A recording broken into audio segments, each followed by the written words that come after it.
Ohioans who plead innocent to DUI How many DUIs have you had? are getting new ammo I've had 3. to challenge the police. Now, ABC6 News at 5, on your side. New at 5, a ruling from Ohio's Supreme Court could impact drunk driving cases across the state. Reporter Maria Durant now in the ABC6 newsroom to explain. Maria? Bob, this ruling came down just today, and it calls into question the accuracy of law enforcement equipment.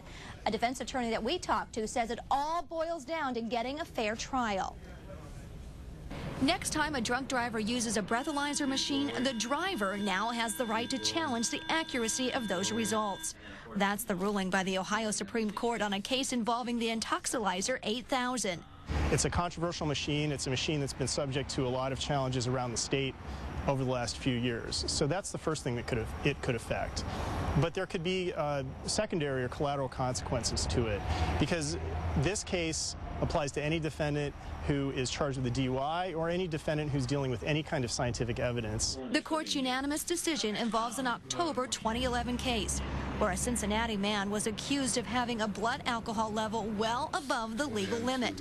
Daniel Ilg wanted specific information about the machine, the data, and how it transmitted the stored data for police.